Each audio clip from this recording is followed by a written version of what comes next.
Dear students, today we will learn about the motives, voyages and explorations. In this class, we will learn about the motives of the voyages and explorations that was undertaken during the age of exploration, particularly in Europe, which was this exploration occurred between the 15th and 16th centuries. So, let us know about the motives of the voyages of explorations.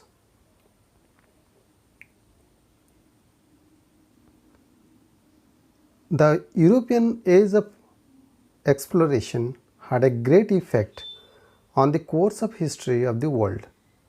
During the period of 15th and 16th centuries, the countries of Europe were involved in explorations and discovered a number of new countries and sea routes.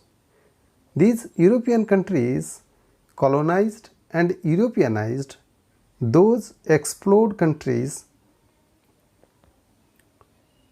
The mission of the explorations was begun by Marco Polo of Venice in the 13th century, who reached China and Japan. On his return, he published a book in which he mentioned about the profuse wealth of the eastern countries. This created the interest among the Europeans in the eastern lands and inspired them to undertake explorations to different parts of the world. So, now let us know about the motives of the voyages and explorations. Like the Renaissance and the Protestant Reformation, the voyages and the explorations were not made suddenly. Several motives were at work for a long time, which prompted European powers to undertake these epoch-making explorations. So, let us discuss some of the motives. First is the capture of Constantinople by the Turks. The capture of Constantinople, the capital of the Byzantine Empire, by the Ottoman Turks was one of the most important motives prompting the explorations of new sea routes and new countries. According to Webster, the deed of commerce largely accounts for early voyages and explorations. Eastern spices like cloves, cinnamon, nutmeg and ginger etc. were used more freely in medieval times than now. For many years, Europe had enjoyed a flourishing trade and commerce with Asia through Constantinople, the capital of the Eastern Roman Empire. In 1453 AD, Constantinople fell into the hands of the Ottoman Turks and Europe's trade with East was disturbed. As the Europeans were very keen to have trade with the East, they embarked upon the task of exploring new sea routes. The next important point is strong demand for Oriental commodities. The consumers in European countries expressed a strong demand for Oriental commodities, particularly the demand for Asian spices and slaves was great, and to meet this demand, European sailors and traders were working ceaselessly. The temptation of the East, like silk from China, pepper and cinnamon and other spices from the Indies, cotton goods and precious stones from India, and weapons from Muslim cities made the Europeans brave to discover the sea routes. The use of ice as a perspective was not known, and so there was a great demand of spices. The ever increasing and insatiable demand for these goods amongst the affluent sections of this European society encouraged the European merchants for explorations of new sea routes to the east so that they could bring these luxury items and make enormous profits. The third important point is desire to spread Christianity. The desire to spread Christianity was another motive of geographical explorations. Christianity is a highly missionary religion. In 15th century, a powerful Christian missionary movement emerged and a large number of Christian missionaries showed their keenness to spread the message of Jesus Christ to every nook and corner of the world, even at the cost of their lives.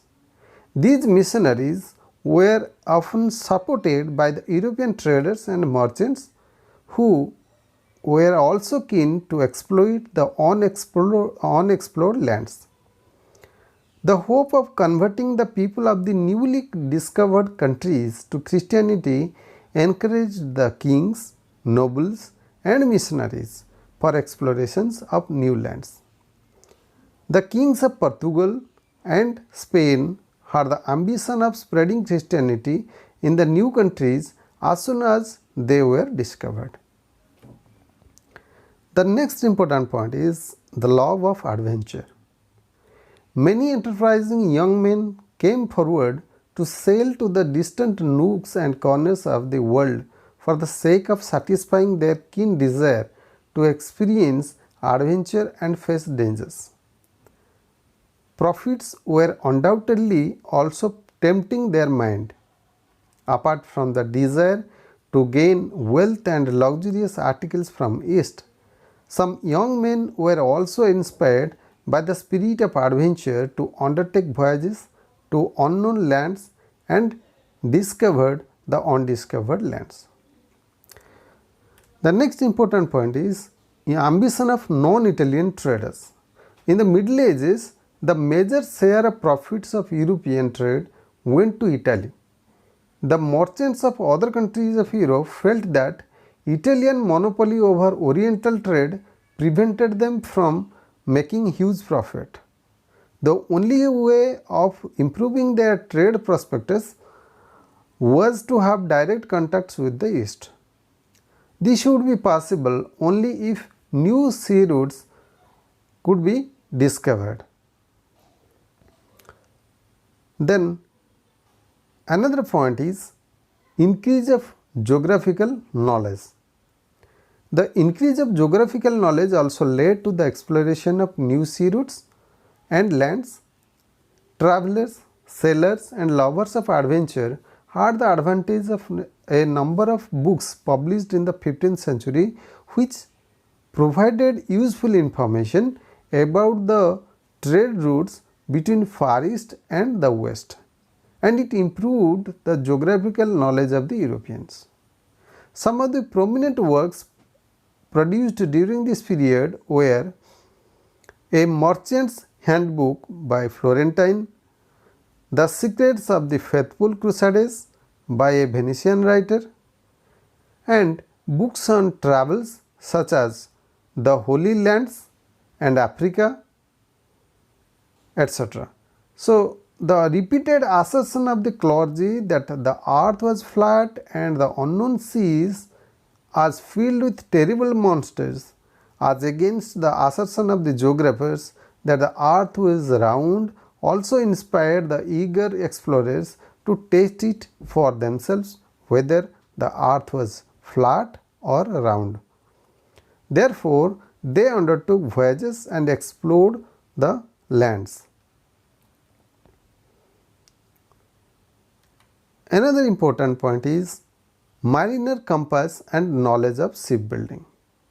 The invention of mariner compass gave the navigator an idea about the direction in which they were sailing, also provided an impetus to geographical explorations. Along with it, improvement in the shipbuilding techniques also provided further encouragement to the explorers to undertake voyages. Then patronage of kings. The patronage of kings also went far in the field of geographical explorations. Prince Henry the Navigator of Portugal, who took great interest in shipping and navigation, earned him the title Prince the Navigator. Though he himself was not an explorer, he was the motive force behind the great sailors. His school of navigators engaged the services of the best sailors and geographers. For 40 years, Henry was a perennial source of inspiration and guidance to the European sailors and explorers. Then another important point is improvements in navigation. Improvements in navigation also led to geographical explorations. Besides having the adventurous spirit to sail in the unknown seas, sailors had developed much knowledge, skill and experience in navigation. Inquisitively, the activities of smugglers and pirates proved to be very useful in the progress of navigation. As the Renaissance was slowly unfolding itself, new inventions and discoveries were made, and these were helpful to navigators. The mariner's compass with the magnetic needle, the astrolabe and the quadrant, the art of map making, and the growth of knowledge in geography and astronomy were useful to geographical explorers. The astrolabe made it possible for a navigator out of sight of land to know his altitude, and the quadrant enabled him to know the altitude. Then fabulous wealth of the East. The Oriental countries were rich. The European travelers who visited them gave glowing accounts of fabulous wealth of the East. In the Middle Ages, the Crusades, which has occurred from 11th to 13th centuries, brought about a closer contact between the Christians and the Muslims. The Christians were eager to improve their standards of living by earning more. This was possible by enlarging commercial contacts with the Oriental countries. Trade profits would be huge only if Europeans were able to discover new sea routes. Many adventurous sailors and traders were ready to risk their lives for realizing their ambitions. To the people of Europe, Cathay, that is China, about which Marco Polo gave a glowing description, became a land of promise. So anyway, the above motives prompted the European powers to go for voyages and exploration of new lands around the world. So in the next video, we will discuss about the voyages and explorations that were undertaken by different countries like Portugal, Spain, France, England, etc. So in the next video, we will discuss about that. Thank you very much.